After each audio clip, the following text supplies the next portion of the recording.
Gerai. Šitas medelis bus kažkaip 7 metų senumo. Matom, mes turim labai stiprų suformuotą, nežinau kaip jis vadinasi. Juoda galva. Kamieną, jo juodą galvą, kaip ją vadinti. Turim pernai metų šaką labai stiprią. Mes galėtumėm palikti kamieną ir nuo čia leisti.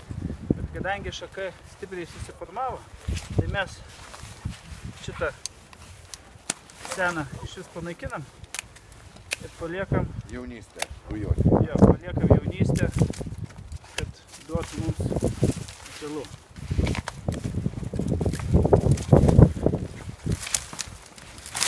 Oi, čia sodinukų daug išeitų dabar. Jo.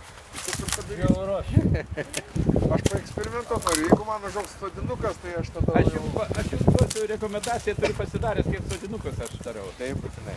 Reiškia, šaknis šildai substraktą, o ten 15-10 viršų laikai. Aišku.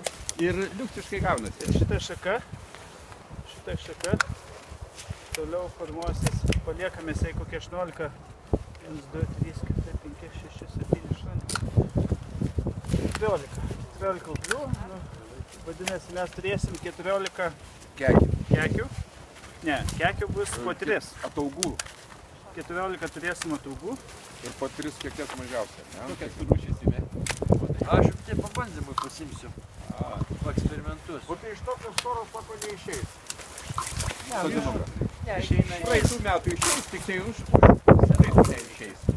Praeitų metų.